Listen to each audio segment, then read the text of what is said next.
Halo teman-teman, kembali lagi bersama saya Romi Ananda Putra. Dan di video kali ini, saya akan menjelaskan materi mengenai laporan perubahan modal dan catatan atas laporan keuangan dalam bentuk mind mapping seperti ini.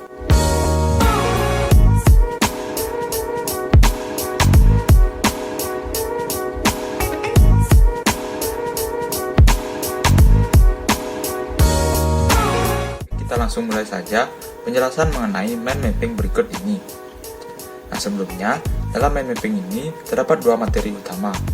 Yang pertama yaitu laporan perubahan modal dan yang kedua yaitu catatan atas laporan keuangan.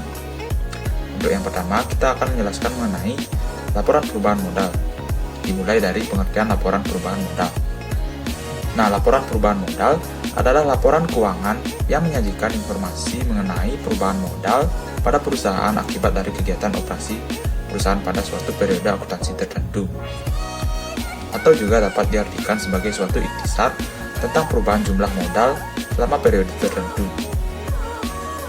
Nah, laporan perubahan modal ini erat kaitannya dengan laporan laba rugi. Hal tersebut dikarenakan laba bersih yang diperoleh perusahaan akan menambah akun modal, begitupun sebaliknya. Selanjutnya yaitu mengenai tujuan dari laporan perubahan modal. Tujuan dari laporan perubahan modal adalah untuk dapat mengikhtisarkan aktiva pembayaran dan investasi serta dana yang dihasilkan selama suatu periode akuntansi, dan dapat menyajikan pengungkapan perubahan modal kerja. Untuk mempermudah para akuntan dalam menyusun laporan perubahan modal ini, terdapat beberapa unsur yang harus dipahami, seperti laba tidak dibagi awal periode, laba neto periode akuntansi, dividen yang diumumkan, dan laba yang tidak dibagi per akhir periode. Nah, selanjutnya yaitu mengenai penyajian laporan perubahan modal.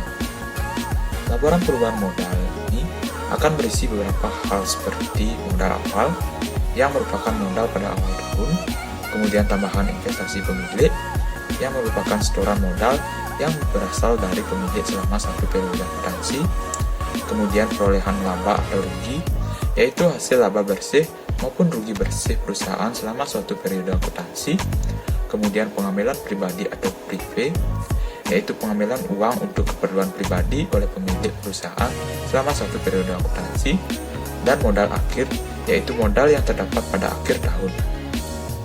Dan laba bersih yang terdapat dalam laporan perubahan modal ini haruslah sama dengan jumlah laba bersih yang terdapat pada laporan laba rugi. Selanjutnya yaitu mengenai bentuk-bentuk laporan perubahan modal. Laporan perubahan modal ini memiliki 3 bentuk. Yang pertama yaitu laporan perubahan modal perusahaan perseorangan, di mana pemilik perusahaan perseorangan adalah para individu tertentu, dan tambahan modalnya dapat diperoleh dari laba bersih yang diperoleh, kemudian tambahan suatu modal pemilik. Dan yang kedua yaitu laporan perubahan modal perusahaan persekutuan. Pemilik dari perusahaan persekutuan ini yaitu terdiri dari 2 orang atau lebih. Dan pada dasarnya, bentuk laporan perubahan modal perusahaan persekutuan tidak berbeda dengan bentuk laporan perubahan modal perusahaan perseorangan. Nah, yang ketiga yaitu laporan perubahan modal perusahaan perseroan.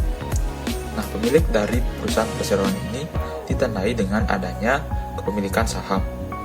Nah, laba dalam perusahaan perseroan ini dapat dialokasikan menjadi beberapa diantaranya yaitu dividen dan laba ditahan. Nah, materi yang kedua yaitu mengenai catatan atas laporan keuangan. Kita mulai dengan pengertian dari catatan atas laporan keuangan. Catatan atas laporan keuangan ini merupakan bagian yang integral dan tidak dapat dipisahkan dalam komponen laporan keuangan. Laporan keuangan dasar seperti laporan laba rugi, laporan perubahan modal, neraca, dan laporan kas tidak dapat memberikan seluruh informasi yang dibutuhkan pemakai. Dalam hal ini, seperti kreditur dan pemegang saham, mereka perlu mengetahui metode akuntansi yang digunakan perusahaan dalam mencatat akun-akun laporan keuangan. Selain itu, beberapa informasi tambahan yang dibutuhkan adalah bersifat deskriptif dan dilaporkan dalam bentuk narasi. Untuk dapat menginterpretasikan angka-angka yang terkandung dalam laporan keuangan, pemakai haruslah dapat membaca catatan atas laporan keuangan dan memahami asumsi-asumsi yang dipakai dalam mencatat akun-akun laporan keuangan. dalam catatan atau laporan keuangan akan dilampirkan beberapa hal seperti yang pertama yaitu ringkasan mengenai kebijakan akuntansi. Informasi mengenai prinsip dan metode akuntansi yang diterapkan oleh perusahaan dalam penyusunan laporan keuangan harus diungkapkan kepada pemakai. Nah, informasi ini haruslah menjadi bagian integral atau satu kesatuan dari laporan keuangan.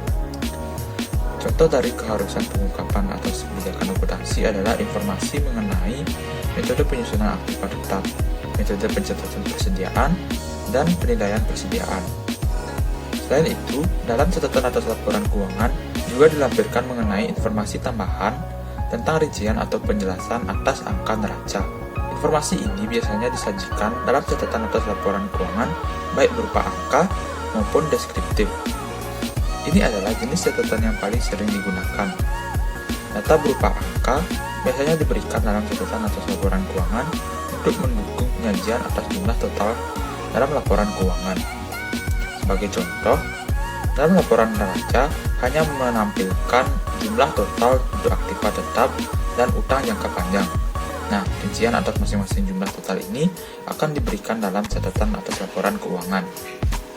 Nah, dalam catatan atas laporan keuangan ini juga dilengkapi dengan informasi pelengkap lainnya.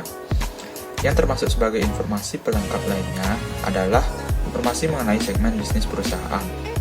Untuk perusahaan dengan operasi yang tersebar secara geografis, maka informasi mengenai segmen harus diungkapkan dalam catatan atas laporan keuangan. Materi selanjutnya yaitu materi mengenai format catatan atas laporan keuangan. Nah, catatan atas laporan keuangan ini biasanya disajikan setelah neraca, laporan laba rugi, laporan perubahan ekuitas, dan laporan arus kas dengan urutan sebagai berikut. Yang pertama yaitu mengenai gambaran umum perusahaan. Nah, hal-hal yang disajikan dalam gambaran umum perusahaan contohnya adalah informasi mengenai pendirian perusahaan seperti riwayat perusahaan, akte pendirian, aktivitas perusahaan, kedudukan, dan kapan mulai berusahanya. Kemudian, terdapat dasar penyusunan laporan keuangan dan ikhtisar kebijakan akuntansi signifikan yang diterapkan. Nah, dalam bagian ini wajib diungkapkan hal-hal sebagai berikut, yaitu pernyataan kepatuhan terhadap SAK, asas pengukuran dan penyajian laporan keuangan, penggunaan pertimbangan, estimasi, dan asumsi signifikan oleh manajemen, dan kebijakan akuntansi tertentu. Kemudian, format selanjutnya yaitu informasi tambahan. Nah, untuk pos-pos yang disajikan dalam neraca, laporan laba rugi komprehensif, laporan perubahan ekuitas, dan laporan arus kas, sesuai dengan urutan penyajian laporan dan penyajian masing-masing pos, rinciannya adalah sebagai berikut. Yang pertama yaitu aset lancar, yang terdiri dari kas dan setara kas, piutang usaha, aset keuangan lainnya, persediaan, pajak dibayar di muka, dan biaya dibayar di muka. Dan aset tidak lancar yang terdiri dari piutang pihak berelasi non-usaha, investasi pada entitas asosiasi, properti investasi, aset tetap, dan aset tidak berwujud. Nah, format yang terakhir yaitu pengungkapan lainnya. Di antaranya meliputi informasi yang disyaratkan oleh standar akuntansi keuangan atau SAK yang tidak disajikan manapun dalam laporan keuangan. Dan juga informasi yang tidak disajikan di bagian manapun dalam laporan keuangan, tetapi informasi tersebut relevan untuk memahami laporan keuangan. Contohnya seperti transaksi pihak berelasi, pajak penghasilan, dan penurunan nilai aset non-keuangan. Baik, sekian pemaparan materi dari saya. Apabila ada salah kata, saya mohon maaf, dan sampai jumpa di video selanjutnya.